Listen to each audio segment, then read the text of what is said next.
Merci à tous d'être venus aujourd'hui pour ce premier Breakfast Club autour de Emma et Bobo Chic. J'ai un petit problème de son là, je pense.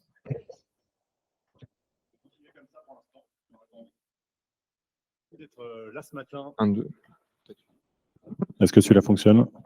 Ok, on va s'en partager 1 à 3. On va être poli, on va se laisser parler les uns après les autres.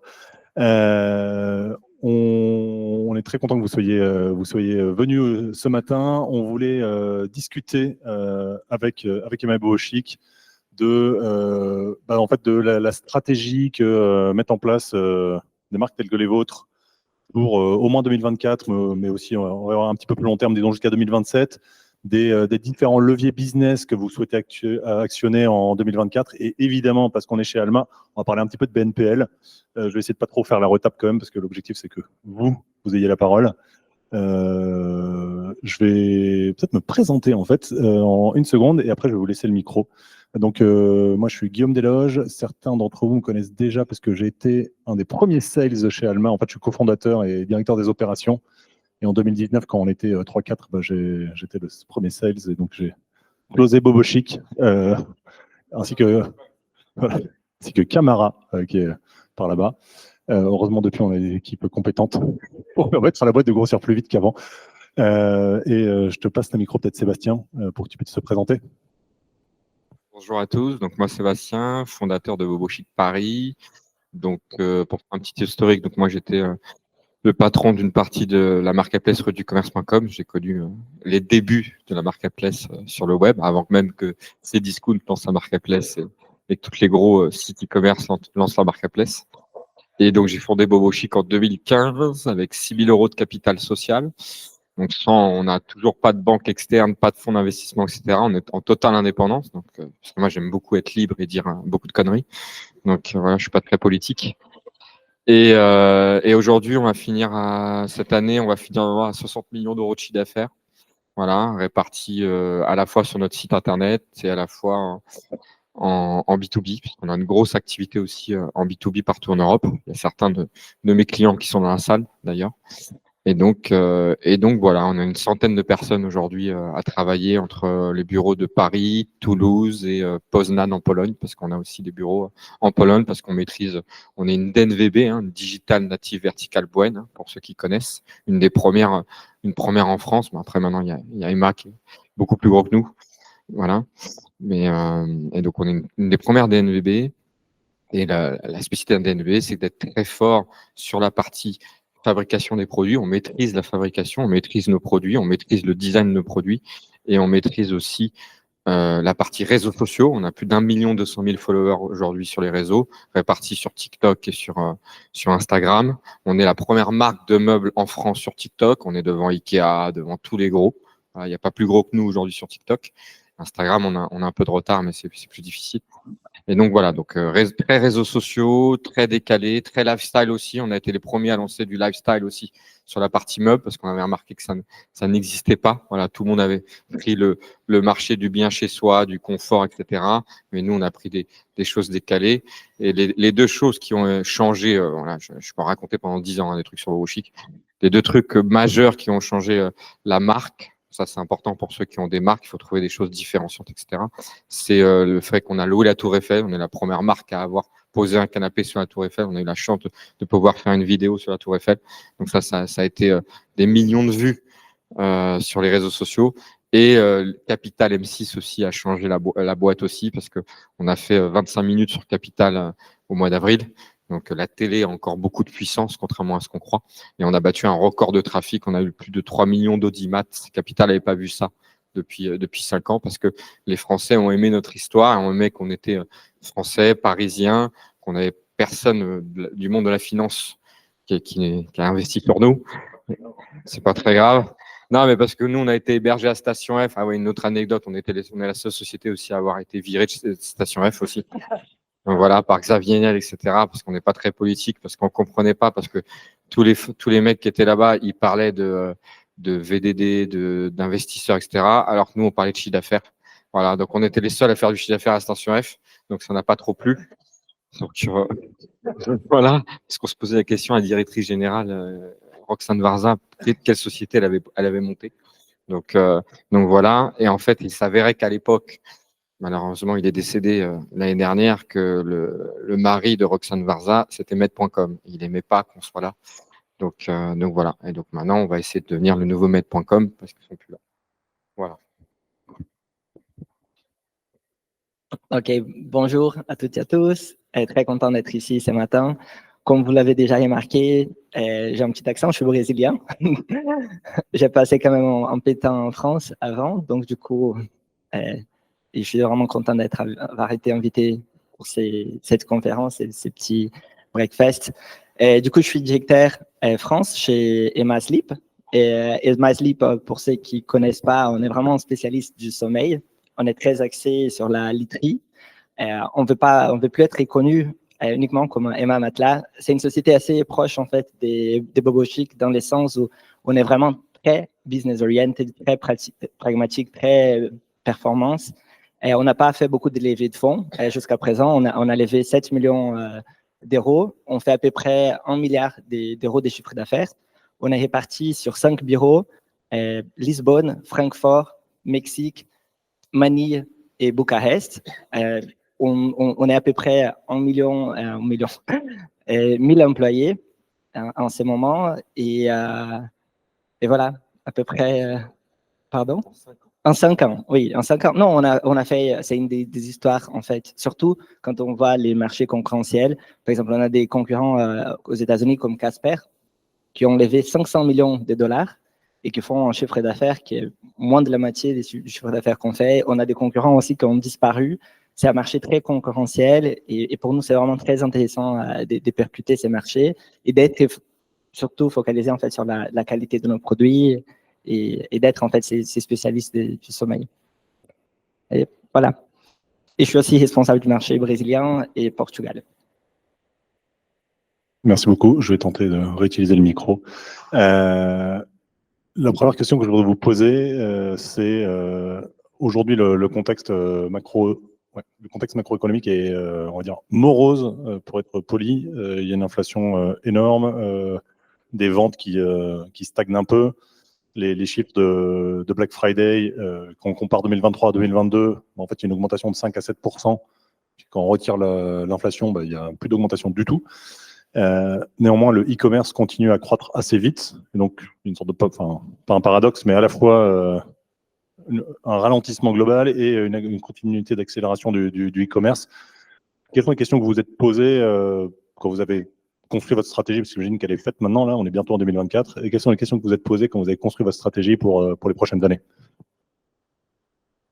Je crois que pour nous, le schéma les plus importants, en fait, on a été très orienté sales et vente. Et là, en fait, c'est d'accompagner en fait cette croissance dans la partie back-office, opération, service client. Parce que pour nous, c'est vraiment un levier des croissances assez important. Et donc, du coup, je pense qu'en termes de marketing, on s'y connaît. Canal marketing, incrémentalité, développement des produits, on est vraiment leader et spécialiste en fait dans ce champ-là. Et je crois que la partie qu'on veut s'axer davantage en fait, c'est vraiment sur l'expérience client.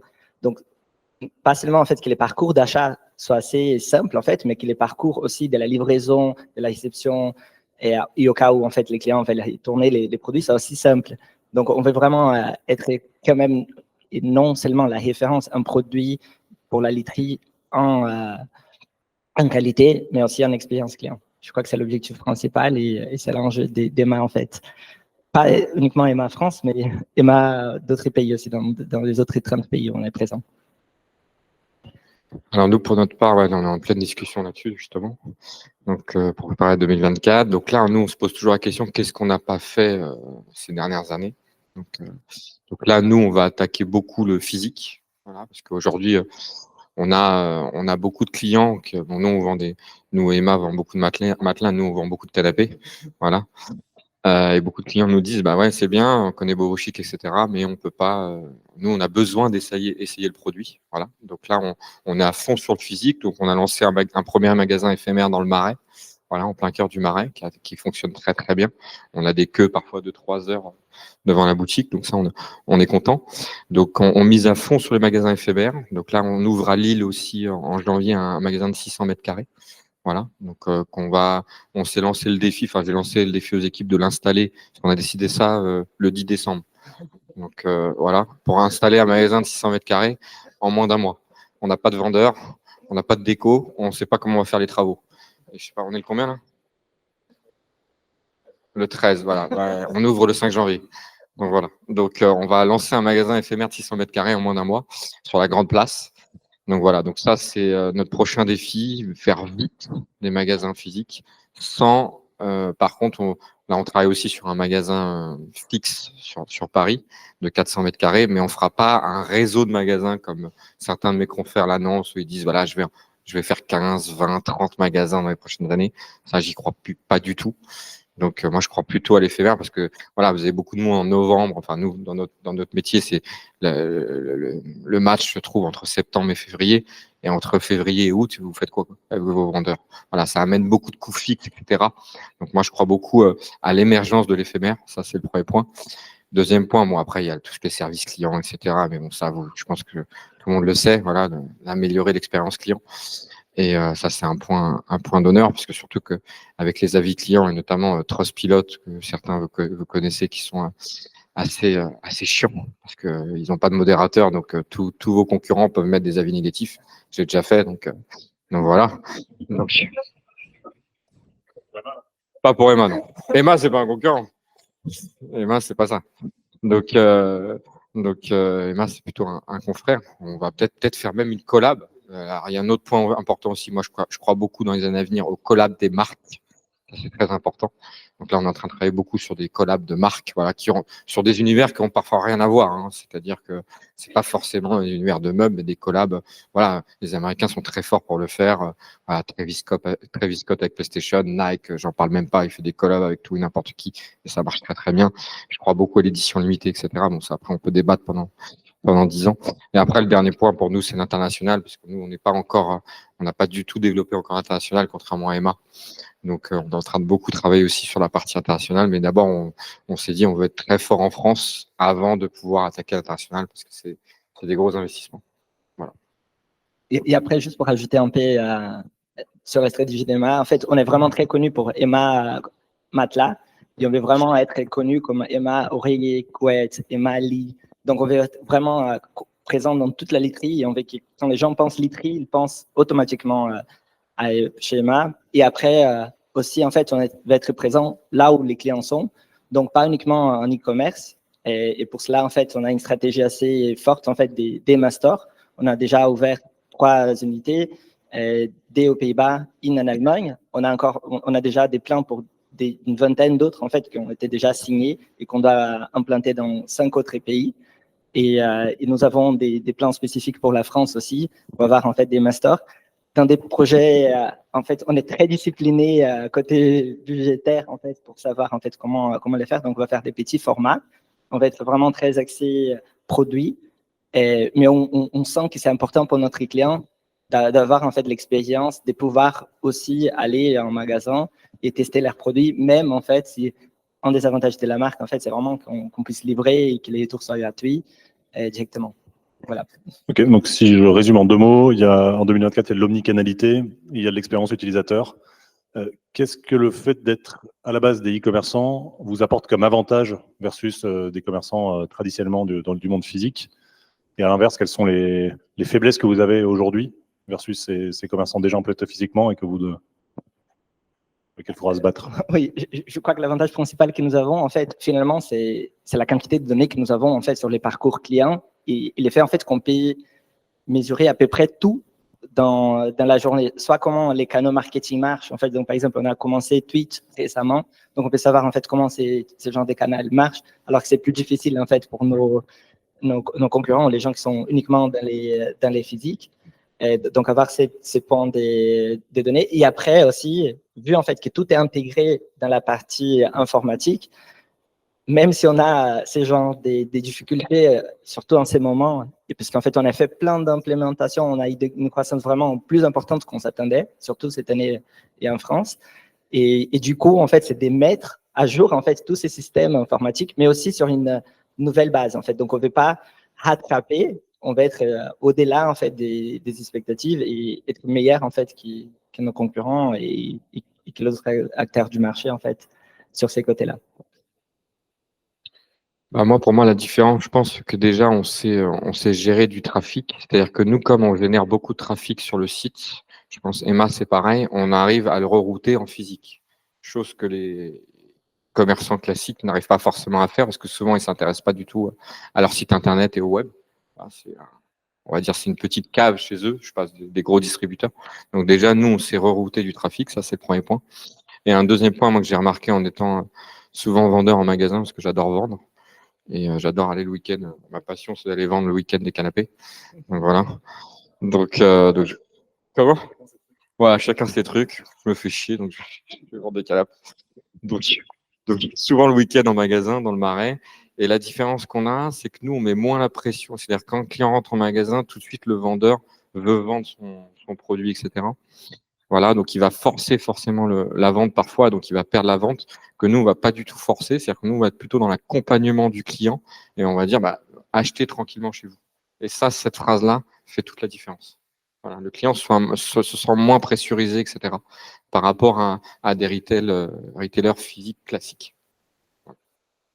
C'est le deux points.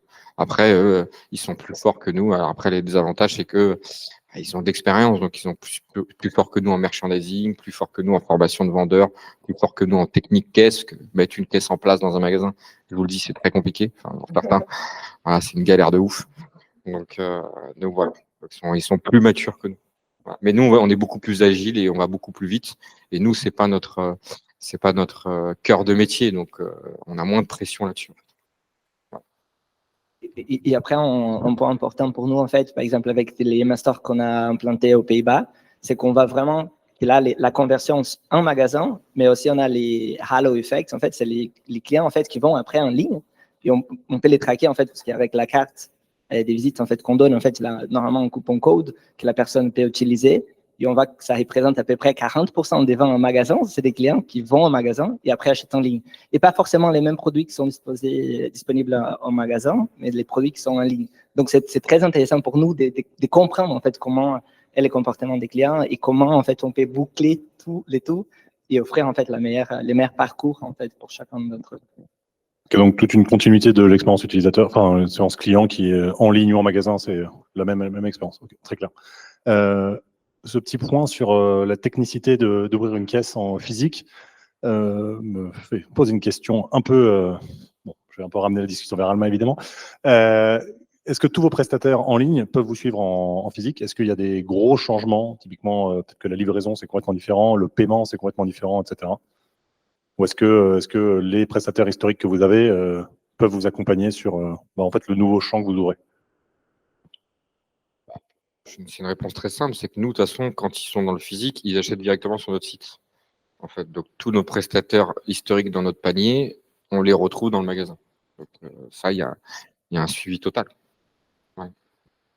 Alors pour nous, je crois que c'est beaucoup plus difficile, en fait, les physiques. Je crois qu'on est vraiment spécialiste e-commerce et dans les physiques, par exemple, vraiment, surtout par exemple, dans les distributeurs et les réseaux de la laiterie, pour qu'on les vende, en fait, c'est vraiment un modèle très différent, c'est du B2B.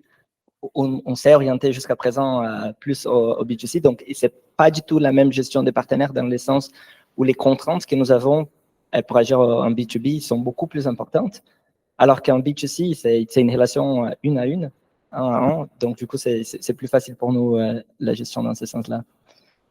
Après, c'est quand même les mêmes consommateurs, en fait. Ça reste des consommateurs, en fait, qui cherchent des produits à des prix compétitifs, abordables, qu'ils peuvent payer et à une très bonne qualité. Ok, très clair. Est-ce que vous avez d'autres leviers que vous voulez actionner en 2024? Est-ce que c'est, voilà, vous avez parlé de l'expérience utilisateur, d'omnicanalité. Est-ce que sur d'autres sujets en particulier, les années précédentes, c'était pas la priorité parce que croissance folle, mais les prochaines années vont peut-être devoir soit vous contraindre, soit vous permettre d'activer des nouveaux leviers? Oui. Non, je crois que chez Emma, en fait, on voit tout à l'échelle à peu près globale. Donc, on est présent sur 30 pays. On a, par exemple, les marchés américains qu'on n'a pas percé encore, les marchés au Canada qu'on n'a pas percé encore. Donc, pour nous, l'expansion internationale, ça reste quand même un levier assez important, en fait, en termes de croissance incrémentale. Cette implantation des EMA Store, mais à une échelle européenne assez importante, ça reste un levier de croissance assez substantiel.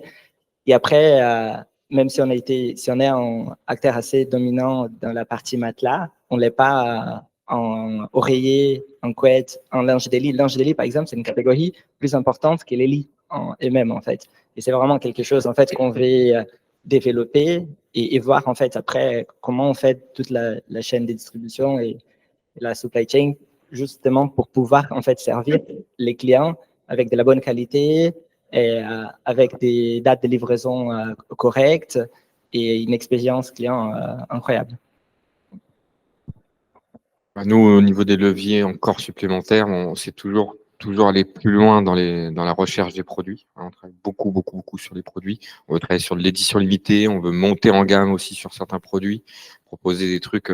Voilà, nous, ce qui nous intéresse aussi, c'est on récupère par exemple beaucoup de clients de Roche-Beaubois aujourd'hui en magasin. Voilà. Donc, c'est d'attaquer ce type de distributeur. Voilà. Donc, de proposer du haut de gamme aussi sur Internet, ce qui est un exercice très difficile, surtout quand vous voyez pas les produits. Donc, c'est vraiment la montée en gamme va être très importante pour nous. Donc, ça fait aussi le fait qu'on doit retravailler l'expérience client, etc., et retravailler le service. La partie logistique aussi. Là, on est en train de travailler sur une partie logistique gant blanc, c'est-à-dire qu'on est en train de voir avec notre partenaire, notamment sur Paris, que le livreur qui arrive, il arrive avec le t-shirt Bobo Chic, avec les gants, il enlève ses chaussures, il dit bonjour, il fait toute une partie commerciale. Parce que le problème, c'est que souvent, ce qu'on voit sur les avis négatifs, c'est qu'on fait tout bien, les produits sont bien, et entre guillemets, certains livreurs, ils nous cassent toute la vente. Donc, le dernier kilomètre, il est extrêmement stratégique pour tous les e-commerçants de toute manière, hein, pas que nous, mais particulièrement nous, parce que le mec, il vient chez vous, il vient installer un canapé, il déballe, donc il rentre dans votre intimité. Donc, si le mec, en plus, il est désagréable et en plus, il vous gueule sur vous, chez vous, vous prenez un avis négatif automatiquement. Et il n'aura rien à foutre, le client, il n'en a rien à faire que ça soit le transporteur. Il va tout de suite attaquer Bobo Chic. Et ça nous fait beaucoup de mal. Moi, je souffre beaucoup de ça. Donc voilà. Donc ça, on va essayer de vraiment travailler cette expérience sur la partie logistique. Et ouvrir aussi des nouvelles catégories parce que Emma pense à du linge de maison, à des couettes, etc.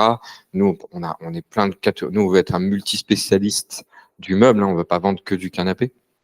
Et donc, on est en train de travailler sur des rayons comme le jardin, comme le meuble. Voilà, comme la déco aussi, on a lancé toute une collection de coussins qui marche très bien, de tapis, etc. Donc voilà, on veut toujours développer toujours plus de catégories. Et ça, c'est important aussi en tant qu'e-commerçant. Je vois souvent nous, on recrute des jeunes, beaucoup de jeunes, etc. La moyenne d'âge chez nous, elle est 25 ans. Et ils oublient souvent que l'essentiel, quand même, c'est le produit, quoi.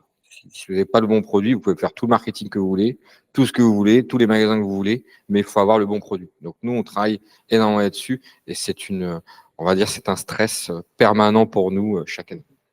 Voilà. C'est hyper intéressant ton point sur le prestataire, parce que nous-mêmes, en tant que prestataire, on le voit au quotidien. C'est-à-dire qu'on est hyper lié avec les marques qu'on accompagne, notamment parce que le client ne s'arrête pas au paiement simple, mais il y a des mensualités qui arrivent derrière. Il y a potentiellement des difficultés, il y a potentiellement une livraison qui est retardée, un salaire qui est retardé, etc. Et comment est-ce que vous faites pour maîtriser justement la qualité du prestataire? Parce que c'est normal que le client se dise, je me fiche que ce service soit externalisé. Moi, j'avais commandé un canapé, et je veux qu'il arrive chez moi et qu'on ne me raye pas mon parquet, quoi. Et c'est assez logique. Comment est-ce qu'on fait pour maîtriser toute la chaîne? Quels sont les critères importants dans le choix du prestataire, que ce soit en livraison, évidemment en BNPL, mais aussi sur le marketing, sur le paiement une fois, etc. Déjà, on le met en concurrence pour le mettre la pression. Il n'y a pas que Alma sur le marché. Voilà. Donc déjà, ça lui met un peu de pression. Je suis désolé, je vous avais dit que je n'avais pas le filtre. Hein. Vous m'avez invité. Hein. Vous m'avez pas invité. Mais donc voilà. Donc ça, c'est le premier point. D'être proche aussi du partenaire. C'est-à-dire qu'aujourd'hui, comme vous l'avez dit, moi, je considère personne comme un fournisseur. C'est-à-dire que c'est des partenaires. Il faut que les partenaires comprennent aussi notre stratégie. Ça, c'est important qu'on travaille avec des partenaires qui nous écoutent et qu'on écoute. Chacun a ses problématiques, mais à la fin, voilà, le partenaire doit comprendre qui on est. Donc ça, c'est un point important. C'est le deuxième point. Un partenaire, on aime bien les partenaires sympathiques aussi. C'est un point important aussi. Non, mais c'est pour ça que je suis là. Hein. Si je ne serais pas sympathique, je ne serais pas venu. Donc non, mais on aime bien on aime bien travailler dans la bonne humeur, dans la bienveillance aussi. Voilà, ça c'est un point important. Donc voilà, les choix de partenaires après au niveau logistique, voilà, on sait qu'il y a des problèmes, donc il faut savoir comment on va gérer ces problèmes avec eux, comment on va trouver des solutions, etc. Voilà, c'est toujours trouver des solutions et plutôt rapidement, parce que si on trouve pas de solution rapidement, sur Internet, on sait que ça va vite, hein, on peut être très fort très vite, mais vous pouvez redescendre aussi sec. Donc les partenaires sont vraiment stratégiques. Si par contre, ils n'ont pas de réactivité, s'ils répondent pas aux mails, s'il n'y a pas un suivi derrière, automatiquement, il faut les sortir. Voilà. Comme ça qu'on choisit nos partenaires. Je crois que pour nous, c'est un peu pareil. En fait, je crois que les critères plus importants en fait, qu'on a retravaillé au cours de cette année et pour l'année prochaine, en fait, c'est vraiment d'avoir un équilibre entre les coûts et prestations des partenaires. Donc, on ne veut pas être orienté juste coûts et trouver les partenaires les moins coûteux, mais vraiment avoir les partenaires qui ont la meilleure performance et qui peuvent nous accompagner et avoir les mêmes niveaux d'exigence en fait, qu'on a à Schéma. Donc, du coup, je crois on est parti en fait, d'une orientation, je crois, plus coût, parce que c'est très important, la maîtrise des coûts, la rentabilité, la profitabilité de nos produits, mais vraiment à une gestion plus orientée, vraiment performance en fait. Donc, on est capable en fait de payer un peu plus, une prime en fait, pour avoir un service avec nos partenaires meilleur. Et ça passe par tous les partenaires qu'on fait. Surtout parce que, comme Sébastien a dit, en fait, pour nous, c'est des partenaires et on ne veut pas. Je crois qu'Emma, quand on a commencé en 2015, on imitait un peu les marchés. Là, on est vraiment ceux qui font la nouvelle tendance en fait en termes de quels sont les produits, quels sont les lits. Donc, on développe avec nos partenaires en fait des produits qui sont complètement différents, des technologies qui sont complètement différentes. Donc, c'est beaucoup plus proche en fait les niveaux de collaboration. On ne veut pas juste avoir une approche transactionnelle. On veut vraiment que ça soit accompagné et que ça se développe dans les temps. Qui propose toujours des nouvelles choses aussi, ça c'est important. Le partenaire, on en a discuté tout à l'heure avec pour Alma. Et je pense qu'aujourd'hui, surtout certains e-commerçants comme nous, on est prêt à payer plus cher des choses. Voilà, c'est pas une question que de prix. Ça va être une question d'innovation et de service et de proposer des choses qui, aujourd'hui, je pense que on est dans un marché d'innovation, comme tout va très vite, donc il faut toujours aller très vite sur les innovations. Donc voilà, donc on en a discuté tout à l'heure. Et moi, je pense que par exemple, Alma devrait proposer pour certains clients le fait de mettre quelqu'un dans les magasins pour accompagner les clients pour vendre du Alma en magasin, comme vont le faire d'autres. Et ça, c'est un point qui, comme on est dans l'omnicanalité, c'est vrai qu'on parle de ONVB et plus de DNVB, ça, c'est un point qui peut toucher beaucoup de vos clients, je pense. Et après, juste en rajoutant un peu par rapport à Alma et l'expérience je ne sais pas si c'était la prochaine question. Ah non, mais vas-y, dis-moi. J'ai même pas besoin de piloter comme ça, vas-y. Oui, donc du coup, nous avons commencé avec Alma en novembre dernier. En fait, c'était un partenariat vraiment très réussi dans notre cas, où la performance en fait qu'on a eue avec Alma a été vraiment nettement supérieure contre les partenaires qu'on avait eu avant. Et cela, c'est surtout dû en fait au parcours client en fait qui est vraiment très intuitif.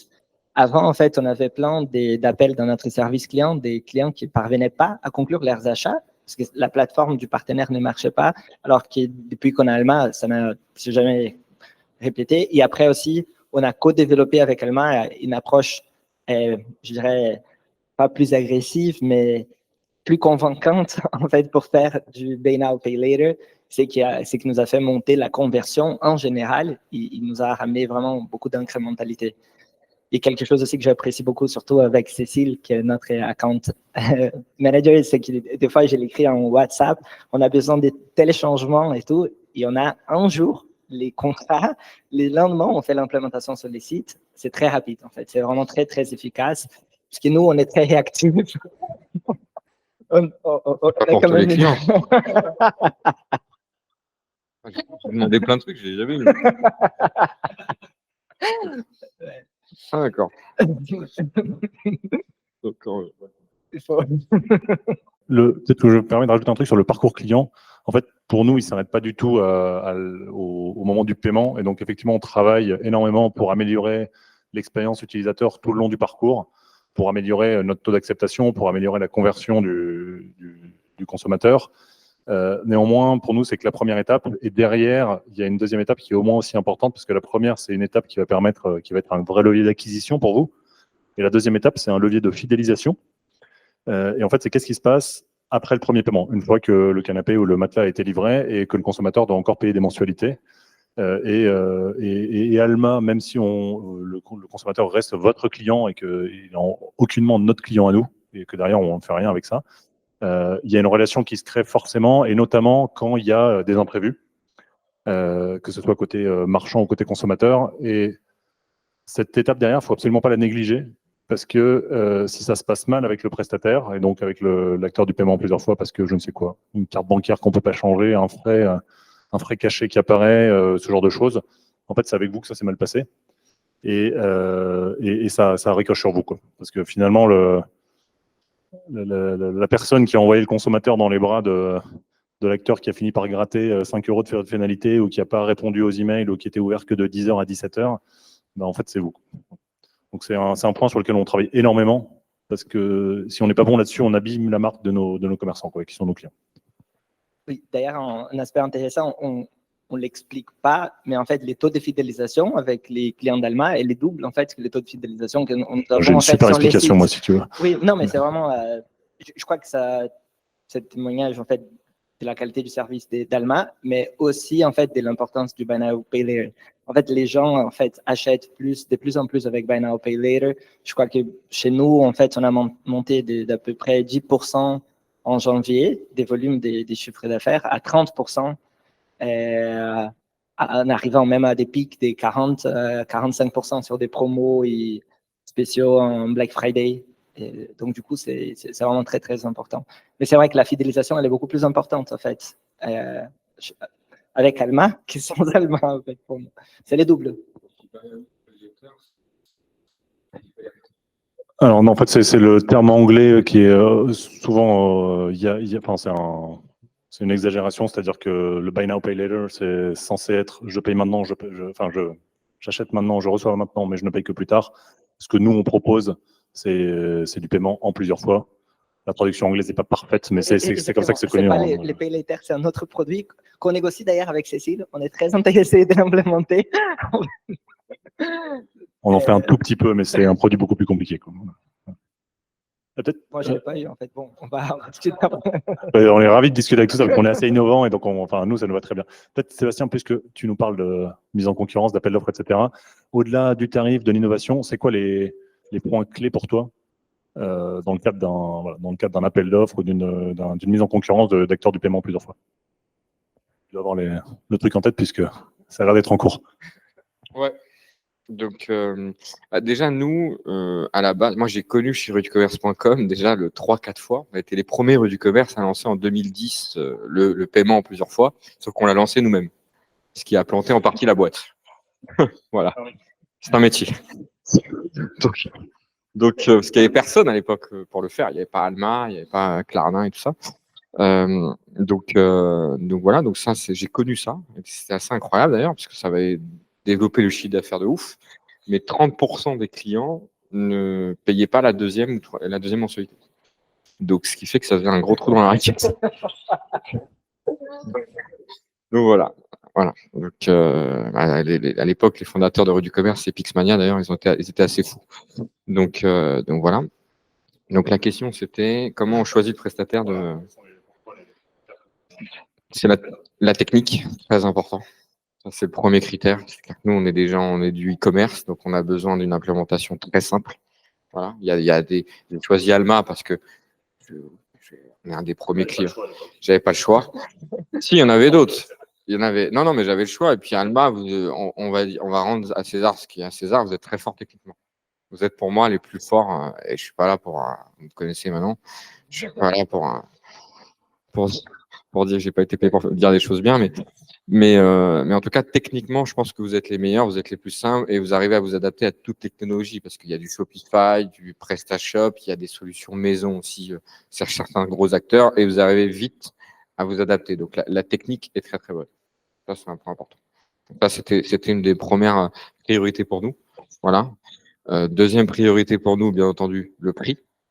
Le prix est très important parce que notamment nous en tant qu'e-commerçants, et beaucoup se reconnaîtront dans la salle, qui ont Alma ou d'autres, c'est que quand vous faites du 3-4 fois sans frais, bah, c'est un coût quand même. Et quand vous faites beaucoup de volume sur du 3-4 fois sans frais, à la fin, ça fait quand même quelques centaines de milliers d'euros qui part chez vous.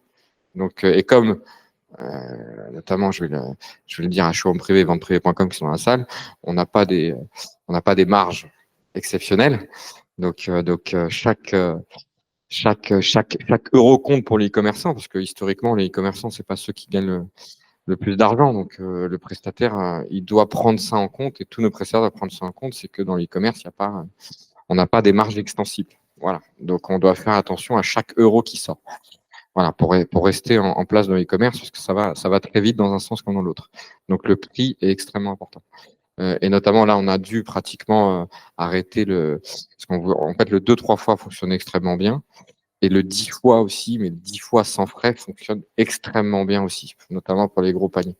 Le 10 fois, ça a une puissance incroyable, surtout en ce moment en période de crise. Mais là, on a dû pratiquement l'arrêter parce que les prix ont explosé. Donc là, c'est un manque à gagner pour tout le monde, je suppose. Donc, voilà, le prix et la technique et et après, nous, ce qu'on recherche aussi, mais peut-être que c'est trop. Et aussi, ce que je recherchais aussi à l'époque aussi déjà, c'est que Alma puisse nous mettre en valeur aussi, mettre en valeur la marque sur les réseaux sociaux, etc. Parce que nous, on fait des partenariats en général avec des gens on peut faire des collabs sur les réseaux sociaux. Voilà, les réseaux sociaux sont un point important pour nous aujourd'hui, pour travailler avec tel ou tel prestataire. Je crois que pour nous, vraiment, les critères principaux, c'est la performance. On est chez Matt, une société vraiment très, très, très orientée performance. Et c'est qu'on va vraiment, c'est que c'est presque un levier marketing. Et nous, on regarde tout en tant que marketing mix. Et donc, on va voir, en fait, qu'est-ce qui est les facteurs les plus importants pour la conversion. C'est les prix, c'est les pourcentages des discounts, c'est les canaux marketing qu'on fait, c'est la description du produit. Et c'est qu'on s'est rendu compte, en fait, et surtout avec Alma, c'est vraiment cette importance, en fait, d'avoir un outil assez performant et de le pouvoir utiliser en marketing d'une manière assez pointue, en fait, pour convaincre, en fait, nos clients. Donc, en fait, on a intégré quand même Alma dans tous nos leviers marketing en général. Donc, même si les tarifs sont élevés, on arrive à en profiter, en fait. Et là, c'est des ventes incrémentales. On fait plus de chiffres d'affaires parce qu'on a Alma qui, si on n'avait pas, en fait, la solution. Je crois que pour nous, les critères principaux, c'est la performance. Mais bien sûr, en fait, comme toute société, on n'a pas un budget infini. Et du moment où ce n'est pas incrémentable, les coûts ne compensent pas en fait, la performance incrémentale qu'on fait. Ça devient différent. Et je crois que c'est les credit scoring en fait, que vous avez. En fait. Vous avez, je crois, qu'un système assez bon, en fait, des taux d'acceptation assez, pour Emma, assez élevés. Donc, on est vraiment très content en fait de voir que la majorité des clients en fait qui cherchent la solution en fait parviennent à utiliser, sont acceptés et peuvent conclure leurs achats en fait chez nous. Merci. Donc, tarif, ROI surtout. Je pense que c'est les deux points à mettre ensemble, pas l'un à côté de l'autre. Très clair, on a une to-do list pour technique. Ouais, ça, je pourrais passer le message. Mais ça, sur la technique, on n'a pas trop de doute. On sait que. Je crois qu'on a largement débordé. Donc, encore 5 minutes. Très bien. Peut-être pour conclure dans les 5 minutes qui nous restent, est-ce que vous avez envie de passer un dernier message? Alors, on va peut-être s'écarter à nouveau du BNPL pour repartir sur vous et sur le business en général. On parlait de collab tout à l'heure. Vous en aviez déjà parlé vendredi pour notre visio. Vous avez envie de faire un truc ensemble ou c'est complètement irréaliste? peux faire une blague ou pas? Oui, bien sûr. Bah, de quoi? On pourrait faire une collab avec Emma. Le problème, c'est qu'on n'a pas du tout la stratégie sur les prix. C'est que nous, on est en prix fixe. Aujourd'hui, on est en prix fixe et on travaille beaucoup sur l'éducation de nos clients sur le prix fixe. On fait la chasse au prix barré aujourd'hui. Voilà, alors que j'étais le premier défenseur du prix barré il y a quelques années. Voilà, j'ai vendu beaucoup en prix barré, voilà, des aspirateurs à 9,90 € à 1 000 €. 1 000 € barré 9,99 €. Voilà, je l'ai fait, je suis du commerce. Je l'ai fait, hein, je suis du commerce. Je l'ai fait. Mais voilà, là, on fait la chasse, on chasse au prix barré. Donc, Emma, je pense que le problème, c'est qu'il est beaucoup dépendant des prix barrés. Ça, c'est un gros point. Donc, nous, on essaye de faire des collabs, voilà, qui ont des gens qui sont en prix fixe. Mais après, tout est possible. Mais voilà, ça, c'est un point très important pour beaucoup de e-commerçants. C'est que je pense que la DGCCRF, elle va de plus en plus être hardcore. Et en plus, plus vous devenez gros, plus vous êtes dans le collimateur, plus vous allez payer des amendes, et plus on va vous dire enlevez vos prix barrés. Donc nous, on a réussi à faire ce transfert en fait. Parce qu'avant, Bobochic était en prix barré, on a cru qu'on allait mourir hein, quand on a retiré les prix barrés et qu'on vendait plus de remise, parce que le Français il achète de la remise, malheureusement, parce qu'on l'a éduqué comme ça à cause de grands distributeurs comme Carrefour et Leclerc. Hein, ça, nous, on a fait les prix barrés depuis 1950, donc on a été biberonné à ça. Donc là, voilà, pourquoi pas, mais voilà, à réfléchir en tout cas. Donc voilà, donc moi pour conclure là-dessus, voilà, c'est que je pense que dans le e-commerce, il y a beaucoup de choses encore qui vont changer. Il y a encore énormément d'opportunités malgré la crise. Beaucoup de choses à faire. Il y a encore des marchés, alors là, le marché du meuble, ok, mais il y a encore plein de marchés qui sont pas encore du tout matures sur le e-commerce. Il y a aujourd'hui aussi le client, il a besoin d'appartenir à une communauté. Voilà, il a plus besoin, il achète plus du tout juste un produit. Il a besoin d'aimer la marque, d'aimer ce qu'on dit. Il est très connecté, très réseaux sociaux. Voilà, donc nous, c'est notre clientèle, on l'a pas dit en préambule, mais je pense qu'on a à peu près la même cible. Voilà, on va dire, on touche entre les 20 et les 40 ans, à peu près. Donc là, avec les magasins, on touche des gens un peu plus âgés, mais c'est vrai que c'est des gens très connectés, très Instagram, etc. Moi, je crois dur comme fer aux réseaux sociaux, et je pense que les réseaux sociaux vont être les prochains gros distributeurs des produits. Voilà, TikTok est en train de travailler sur sa marketplace, etc. Donc Instagram n'a pas réussi, mais ils vont revenir. Ils vont vouloir attaquer le e-commerce pur et dur. Voilà, parce que le client aussi, ce qu'on a remarqué, c'est que il achète, il regarde pratiquement plus les fiches produits. Ce qu'il achète, c'est vraiment un visuel, un contenu et l'identité de la marque. Voilà. Très bien. Bon. Oui. Non, mais non, en réalité, en fait, on aimerait vraiment beaucoup. En fait, vous êtes la référence quand même en canapé. Et pour nous, ça serait vraiment très chouette de faire une collab. Et on va de l'opportunité. C'est vrai qu'en fait, chez Emma, on a juste un canapé lit et on a accès sur la partie confort. Donc, c'est un des seuls canapés du marché, en fait, qui a un vrai matelas, en fait. Donc, le focus, c'est vraiment que les gens puissent s'endormir dans notre canapé lit et que ça soit assez confortable et pas forcément un canapé où les gens dorment, en fait. Aussi, on a ça. Oui, vous savez ça, mais on a été les premiers. Non. Non, pas. Ah non, je crois pas. C'est en train de déraper là, donc on va parler d'autre chose.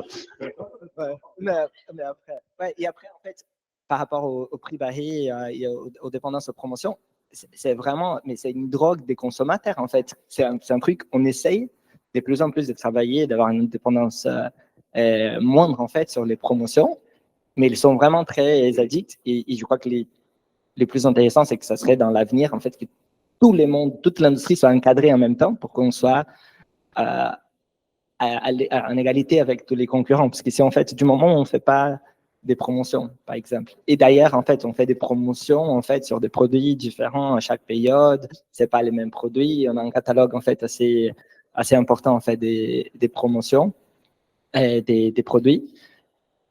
Mais c'est ça, en fait, c'est que pour nous, en fait, s'orienter vers la qualité du produit. Nos produits sont vraiment primés par toutes les associations en France, à l'étranger.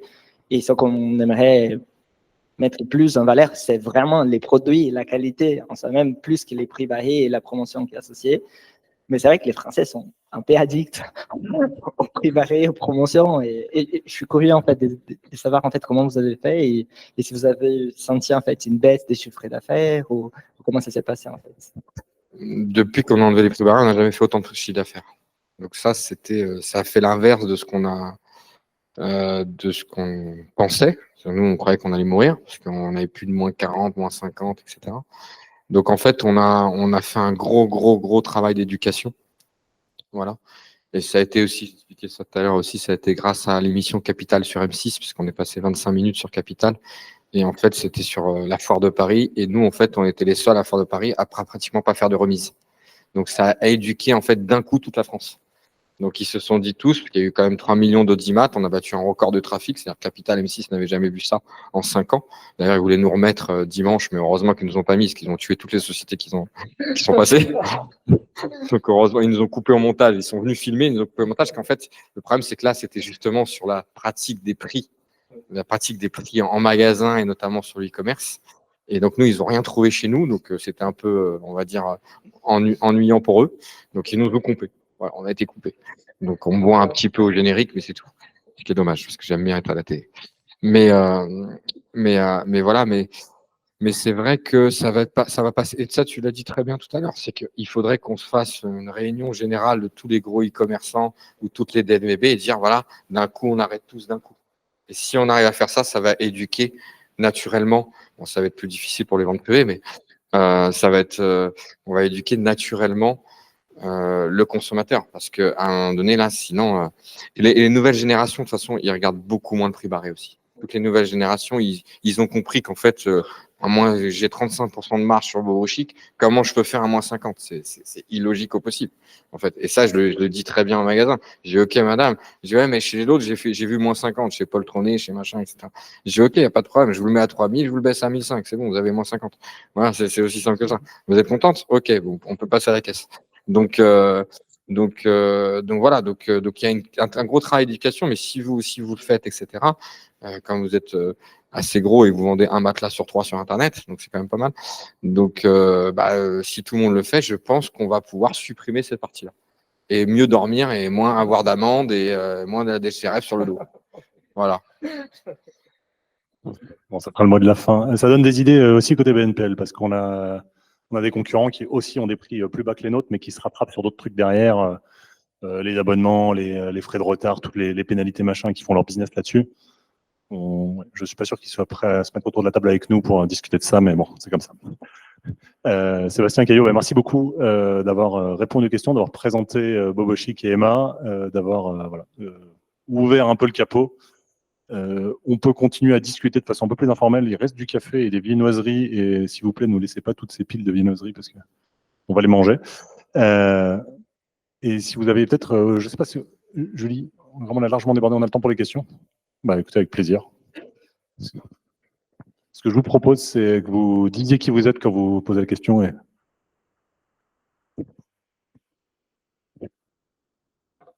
Bonjour à tous, Romain Friès pour le groupe Teract. On va déployer prochainement Alma dans notre réseau de magasins et en ligne sur Jardiland et Gamme Vert. Et question très pragmatique, l'impact du sans frais sur le paiement fractionné. Comment vous avez géré cette question? Comment ça a impacté la performance? On a beaucoup parlé de performance. Oui. Par exemple, sur 3-4 fois, c'est devenu standard le sans frais. Enfin, tout le monde fait du sans frais, donc là, on est obligé de suivre tout le marché. Après le 10 fois, là, on l'a vu, hein, on est passé. En fait, Alma représentait 45% de nos commandes, hein, et on est passé à 30% de nos commandes parce qu'on a supprimé le 10 fois. Le 10 fois était stratégique, donc au niveau du sans frais. Donc le mieux quand même, c'est de proposer le sans frais, quoi. C'est le mieux. Je ne sais pas vous, qu'est-ce que vous. On est en train d'y réfléchir et on se dit que ça pourrait être intéressant d'activer le sans frais de manière ponctuelle pour créer aussi, il y a ça aussi, ouais, de la promotion. Ouais, ça marche bien. Okay. Sur, nous, on activait à l'époque, mais là, c'est devenu trop cher. On activait le 10 fois sur un week-end pour dynamiser. Et au lieu de faire des remises, vous activez ce moyen-là et ça permet d'aller chercher de la croissance tout de suite. Donc ça, c'est plutôt bien parce qu'après, une fois que vous habituez aux 10 fois sans frais, il y a des sites qui ont habitué du 10 fois sans frais du 1er janvier au 31 décembre, c'est mort. On ne pouvait pas revenir en arrière. Donc, il vaut mieux le faire par intermittence. Ça, et est-ce que sur le 3-4 fois, vous avez aussi testé ces approches où vous partagez les frais, où vous êtes depuis le début sur du sans frais? On n'a jamais partagé les frais. Je crois que les standards, c'est de ne pas partager. Après, en fait, sur les 10 fois, on fait aussi sur des pays sociaux ou des périodes spéciales. Les Friday, soldes d'hiver, soldes d'été, c'est des moments où on voit. Et après, pour nous, je crois que c'est mathématique. En fait. On voit à peu près notre mentalité. On voit que c'est des coûts, des gestions. Donc, en fait, comment on teste presque AB, en fait, pour voir à peu près quels sont les états. Mais pour nous, ça a été incrémental, en fait, depuis qu'on l'a implémenté. Et c'est pour ça, en fait, mais on préfère quand même l'utiliser en tant que levier marketing, c'est-à-dire pouvoir faire la promotion avec des 10 fois après, 12 fois après, pour capter les clients, en fait, sur un avantage différent que vous avez précédemment, plutôt que d'avoir un contenu. Je pense que l'incrémentalité, c'est quelque chose. Merci.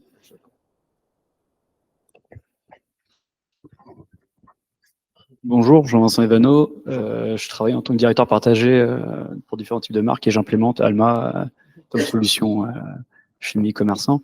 À vrai dire, la vraie question sur le 3, 4 fois ou le 10 fois, en fait, pour nous, elle se pose très peu. C'est-à-dire que c'est une évidence. On est si proche du but. On a travaillé tellement fort en acquisition, en activation sur le site, en travail de marque, en travail de produit, qu'il est inacceptable de laisser un client partir à ce moment-là. Donc moi, la question du 10 fois, je suis très surpris le fait que vous l'ayez enlevé. Petit tips, rattrapez-vous sur les frais de livraison. Un client va préférer payer les frais de livraison sur un panier moyen. Oh là, non. Mais si vous le proposez en 10 fois, bien sûr que si, il va le faire. Et donc du coup, en fait, si vous faites du paiement 3 fois ou 4 fois pour faciliter l'achat, bien sûr que vous allez le faire en sans frais. C'est une question en fait de bon sens, c'est-à-dire que vous l'avez convaincu sur la page produit en mettant des logos 3-4 fois, vous l'avez fait les simulations de combien, à partir de combien il va payer par mois, etc.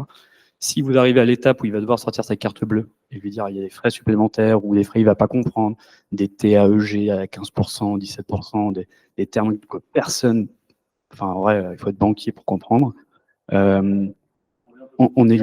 J'exagère, hein, mais en fait c'est tellement tendu cette phase de sortir la carte bleue que en fait la question est naturelle. On négocie bien sûr avec Alma, mais on offre les frais et vous verrez en fait la conversion derrière, elle ne se pose plus. Quoi. Je crois que c'est important, c'est pour nous, chez Emma, en fait, 3 et 4 fois, on a un panier moyen qui est 30% supérieur, panier moyen sans des solutions de paiement digitalisés.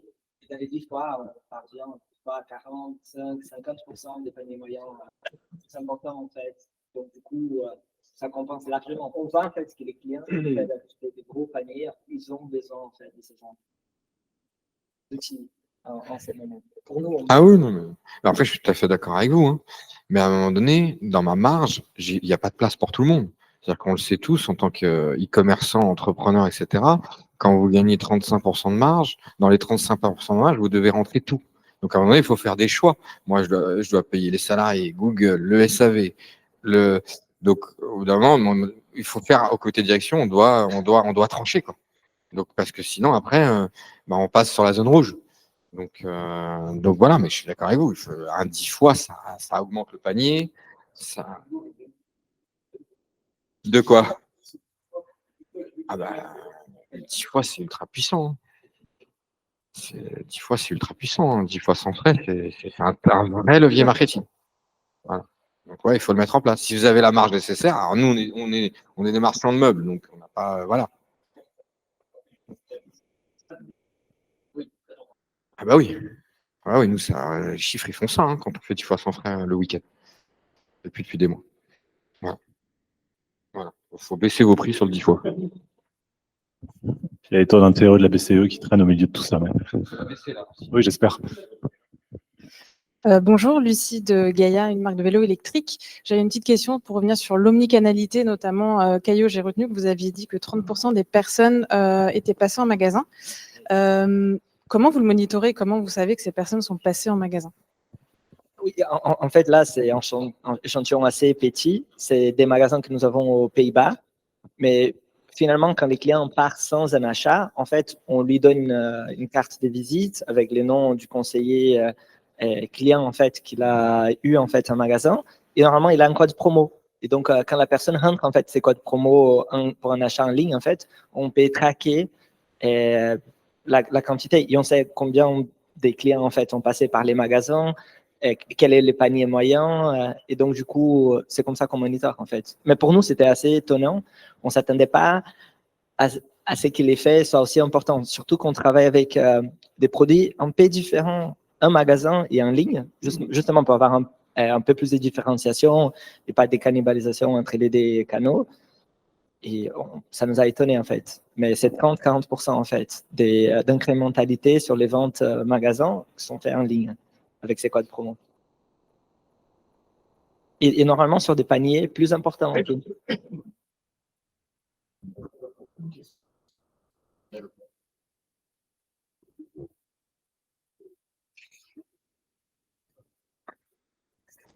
Bonjour, Stanislas de chez Alma. Donc, je vais éviter de parler de BNPL, je vais parler plutôt d'une expérience personnelle que j'ai eue avec Emma là, récemment. Donc, j'ai commandé un matelas il y a un mois. Et bonne nouvelle, j'ai reçu ce matin un texto qui m'indiquait que le transporteur était allé apporter mon matelas, donc je suis ravi. Mais qui m'amène cette question, en fait, comme vous avez des business tous les deux, et surtout Emma, très saisonnés avec des pics, notamment Black Friday, sur une journée incalculable de commandes, comment on gère, comment on anticipe? Est-ce que c'est par la data, l'analyse, l'anticipation? Comment tous les partenaires se mettent au diapason pour que ça fonctionne? Donc voilà, moi, ça m'a vraiment intrigué, parce que je me suis dit, c'est ingérable d'avoir autant et ensuite plus rien pendant quelques temps. Donc, du coup, au moins, en schéma, on commence à préparer Black Friday en juin, à peu près. On passe déjà les commandes, on a déjà les forecasts, on sait déjà à peu près combien on va en vendre, en fait. Donc, c'est beaucoup de préparation et d'anticipation. Et même côté marketing, en fait, on book déjà les influenceurs, la télé, et on fait déjà des partenariats avec des affiliés 4-5 mois en avance, en fait, juste pour s'assurer que tout soit bien arrangé pendant la période. Et après, on fait un suivi. Il y en a d'autres canaux marketing, paid search, paid social, qu'on peut augmenter ou descendre. En fait, c'est plus facile, en fait, pendant la période. Après, c'est vrai que c'est un sacré challenge, la partie opérationnelle, parce que c'est énormément de commandes, en fait.